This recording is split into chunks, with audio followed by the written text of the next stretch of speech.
Now students, that is very good and very good performance given by Sejal, because that lecture and subject, that means your topic is subject and very well defined by you, that is very good. And I wish that there are many students, but not today, from tomorrow, who want to come on the stage and tell something about that different matter. Okay, at first clapping hands for them.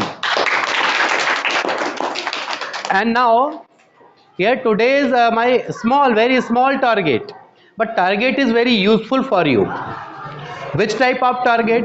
Because the in front of you on green board you have seen the subject. Subject, that means what? Last time I told you all details about subjects. So today's my topic is something different.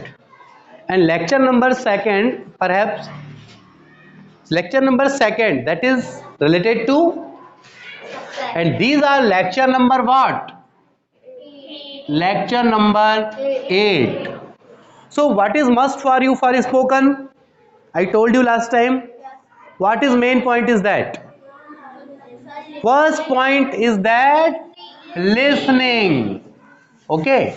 Listening is point number first. After that, second, speaking. That's I want to prove today. I want to prove today that is correct way to how to speak in English. आज ये हम proof करेंगे कि बेटा ये बहुत correct way है. And what is main rules for affirmative sentences? SVO. Yes, remember that always. SVO. These are three chairs. Chairs never change, only change word. Like that, the chair of Prime Minister where in Delhi? PM. Chair is constant, stable, but in this way they are different according to time. In this time Mr. Prime Modi is Prime Minister, but always continue always 50 years. No, it is depend on time. क्या वो prime, मैंने कहा कि जो prime minister है उसकी एक chair है बेटा, वो एक पद है, नेवर चेंज. बट उसमें आने वाले जो व्यक्ति हैं वो चेंज होंगे. पहले कभी इंदिरा गांधी थी, कभी नेहरू थे, आज मोदी हैं. क्या ये चेयर चेंज होती है? उसमें आने वाले चेंज होते. Similar in English sentences. SVO, that mean subject verb. These are three chairs in affirmative sentences. These are three chairs. These are never change. These are like that, first chair and second chair and third chair. Subject, verb, object. These are not change. Sequence is not change, never change. But the word will be change. इसमें आने वाले शब्द बदलेंगे, subject अपने position पे रहेगा. अब वहां पे आपका he, she, it, singular, number, different type of word. Verb already stable.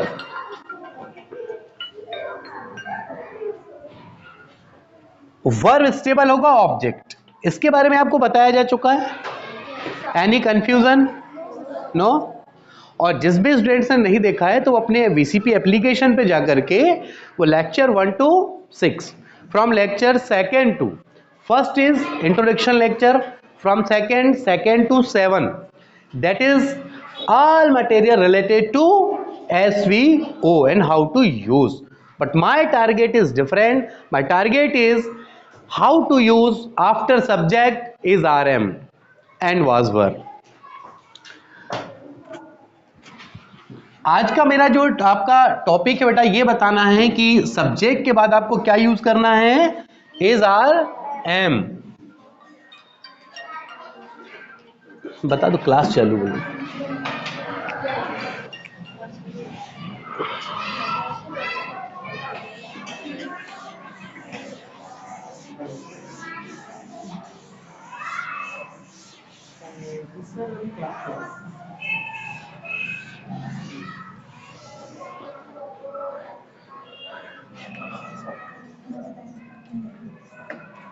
Subject plus is RM, and always remember that if I use as star, that mean what? That mean, remember that he, she, and already as singular number.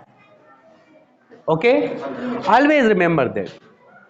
My lecture going on from second to 500 lectures, but in this time always remember that S star, that mean he, she, it and singular number. And what is the meaning of S plus? Plural number. Always remember that. Similar that verb minus that mean singular verb, plus that mean plural. But in this section, subject plus is RM plus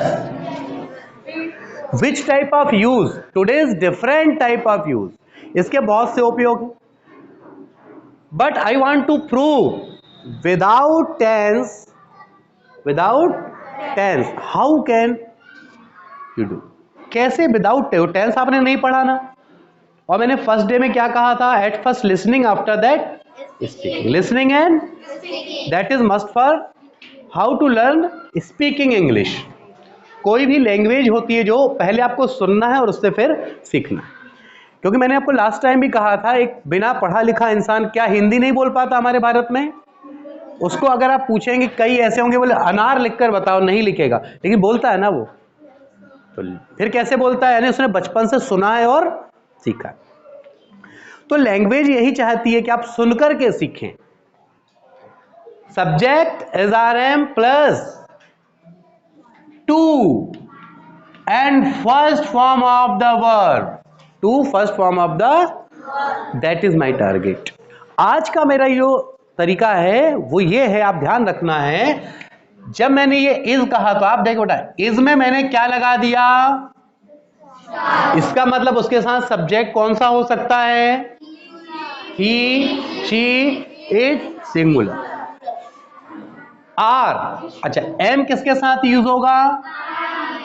all the remaining subject, all the remaining subject, that mean जो बचे हुए जितने subjects हैं, use with are. He, she, it, singular number, use with I, use with and remaining subjects use with R. Point is clear? Second point is to and verb, first form of the verb.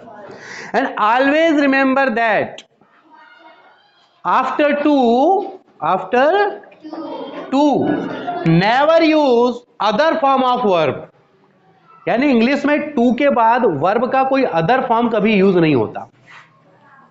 Okay. अब जैसे कि मान लो fill in the blanks हम आपको दें, he is to blank, और चार option अगर हम आपको दे दें चूज करने बेटा, कम, कैम, कमिंग,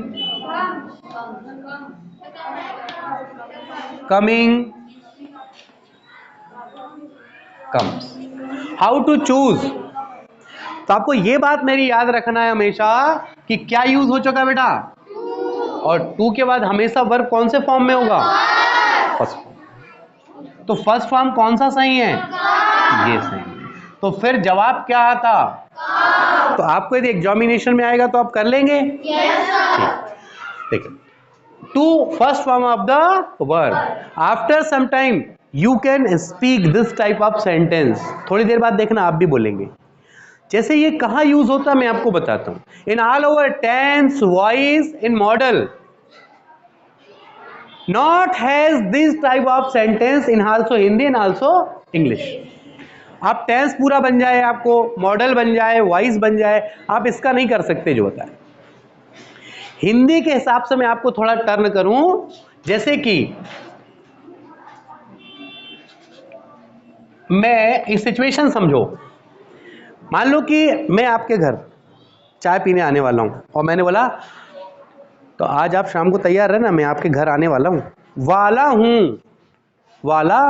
आने वाला हूं। तब की सिचुएशन में इंग्लिश का अगर आप टेंस ले लें, मॉडल ले लें, वाइस, उससे आप सॉल्व नहीं कर सकते। That time use a special structure of spoken, that is subject is are am to and first form of the verb. जैसे मैं आपके घर आने वाला हूं, बोले इंग्लिश में क्या होगा? I am to come your home. मैं जाने वाला हूं, आई एम टू गो। वह आने वाली है, वह आने वाली है, वह यानी लड़की अगर कोई है, शी इज टू कम।